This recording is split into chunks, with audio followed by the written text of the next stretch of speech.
Okay, chapter 18 in The Giver. Our aim is, what is the hardest part of being receiver of memory? We've already discussed that the receiver of memory is isolated and lonely and has honor but no power to change anything. And we're going to see in this chapter how does Jonas deal with that difficulty.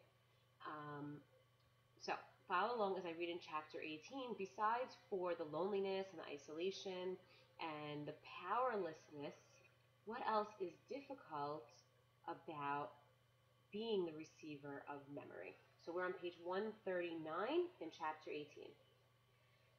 Giver, Jonas asked the next afternoon, do you ever think about release?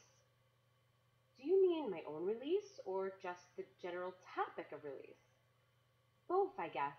I apologize. I shouldn't have, I should be more precise, but I don't exactly know what I mean.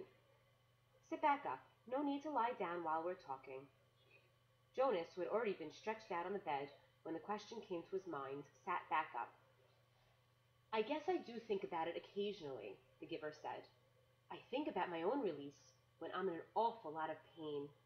I wish I could put in a request for it sometimes, but I'm not permitted to do that until the new receiver is trained. Me, Jonas said in a dejected voice. He was not looking forward to the end of the training, when he would become the new receiver. It was clear to him what a terribly difficult and lonely life it was, despite the honor. I can't request release either, Jonas pointed out. It was in my rules. The giver laughed harshly. I know that. They hammered out those rules after the failure 10 years ago. Jonas had heard again and again now reference to the previous failure, but he still did not know what had happened 10 years before. Giver, he said, tell me what happened, please. The giver shrugged. On the surface, it was quite simple. A receiver to be was selected the way you were. The selection went smoothly enough. The ceremony was held and the selection was made. The crowd cheered as they did for you. The new receiver was puzzled and a little frightened, as you were. My parents told me it was a female. The giver nodded. Jonas thought of his favorite female, Fiona, and shivered. He wouldn't want his gentle friend to suffer the way he had, taking on the memories. What was she like? He asked the giver. The giver looked sad, thinking about it. She was a remarkable young woman, very self-possessed and serene, intelligent, eager to learn. He shook his head and drew in deep breath. You know, Jonas, when she came to me in this room, when she presented herself to begin her training, Jonas interrupted him with a question. Can you tell me her name? My parents said that it wasn't to be spoken again in the community, but couldn't you just say it to me? The giver hesitated painfully, as if saying the name aloud might be excruciating. Her name was Rosemary, he told Jonas finally. Rosemary. I like that name. The giver went on. When she came to me for the first time, she sat there in the chair where you sat on your first day. She was eager and excited and a little scared. We talked. I tried to explain things as well as I could, the way you did to me. The giver chuckled ruefully. The explanations are difficult. The whole thing is so beyond one's experience. But I tried, and she listened carefully. Her eyes were very luminous, I remember. He looked up suddenly. Jonas, I gave you a memory that I told you was my favorite. I still have a shred of it left. The room, with the family, and grandparents. Jonas nodded. Of course he remembered. Yes, he said, it had that wonderful feeling with it. You told me it was love. You can understand, then, that that's what I felt for Rosemary, the giver explained. I loved her. I feel it for you too, he added. What happened to her? Jonas asked. Her training began. She received well, as you do. She was so enthusiastic, so delighted to experience new things. I remember her laughter. His voice faltered and trailed off. What happened? Jonas asked again after a moment. Please, tell me. The giver closed his eyes.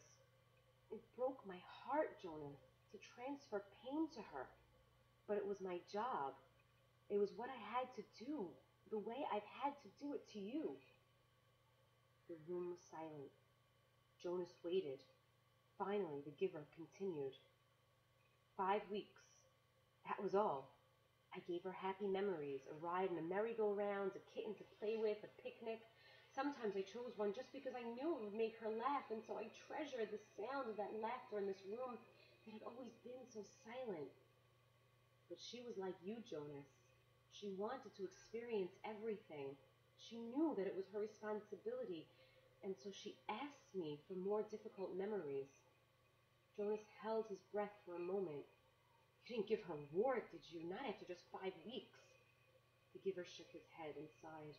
No, and I didn't give her physical pain. But I gave her loneliness, and I gave her loss. I transferred a memory of a child taken from its parents. That was the first one. She appeared stunned at its end. Jonas swallowed. Rosemary and her laughter had begun to seem real to him, and he pictured her looking up from the bed of memories, shocked. The giver continued. I backed off. I gave her little delights, but everything changed once she knew about pain. I could see it in her eyes. She wasn't brave enough, Jonas suggested. The giver didn't respond to the question. She insisted that I continue, that I not spare her. She said it was her duty, and I knew, of course, that she was correct. I couldn't bring myself to inflict physical pain on her, but I gave her anguish of many kinds, poverty and hunger and terror. I had to, Jonas. It was my job, and she had been chosen. The giver looked at him imploringly. Jonas stroked his hand. Finally, one afternoon, we finished for the day. It had been a hard session. I tried to finish as I do with you, by transferring something happy and cheerful, but the times of laughter were gone by then. She stood up very silently, frowning as if she were making a decision. Then she came over to me and put her arms around me. She kissed my cheek. As Jonas watched, the giver stroked his own cheek, recalling the touch of Rosemary's lips 10 years before. She left here that day, left this room, and did not go back to her dwelling. I was notified by the speaker that she had gone directly to the chief elder and asked to be released. But it's against the rules. The receiver in training can't apply for It's in your rules, Jonas. But it wasn't in hers. She asked for release, and they had to give it to her. I never saw her again. So that was the failure, Jonas thought. It was obvious that it saddened the giver very deeply, but it didn't seem such a terrible thing after all. And he, Jonas, would never have done it, never have requested release, no matter how difficult his training became. The giver needed a successor, and he had been chosen. A thought occurred to Jonas. Rosemary had been released very early in her training. What if something happened to him, Jonas? He had a whole year's worth of memories now. Giver, he asked, I can't request release, I know that. But what if something happened, an accident? What if I fell into the river like that little four Caleb did? Well, that doesn't make any sense because I'm a good swimmer, but what if I couldn't swim and I fell into the river and was lost? Then there wouldn't be a new receiver, but you would already have given away an awful lot of important memories, so even though they would select a new receiver, the memories would be gone except for the shreds that you have left of them. And then what if... He started to laugh suddenly. I sound like my sister Lily, he said, amused at himself. The giver looked at him gravely. You must stay away from that river, my friends, he said. The community lost Rosemary after 5 weeks, and it was a disaster for them. I don't know what the community would do if they lost you. Why was it a disaster? I think I mentioned it to you once, the giver reminded him.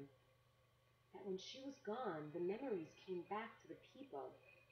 If you were to be lost in the river, Jonas, your memories would not be lost with you. Memories are forever. Rosemary had only those 5 weeks worth, and most of them were good ones. But there were those few terrible memories, the ones that had overwhelmed her.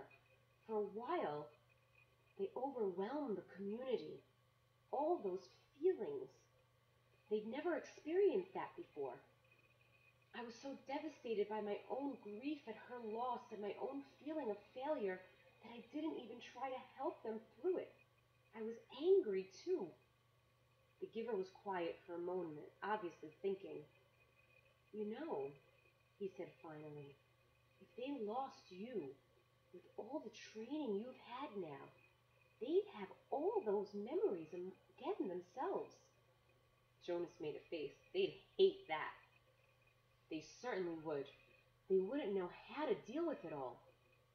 The only way I deal with it is by having you there to help me, Jonas pointed out with a sigh. The giver nodded. I suppose, he said slowly, that I could... You could what? The giver was still deep in thought. After a moment, he said, if you floated off in the river, I suppose I could help the whole community the way I've helped you. It's an interesting concept. I need to think about it some more. Maybe we'll talk about it again sometime, but not now. I'm glad you're a good swimmer, Jonas, but stay away from the river. He laughed a little, but the laughter was not light-hearted. His thoughts seemed to be elsewhere, and his eyes were very troubled. Okay, think about this chapter and answer the question on the Google form.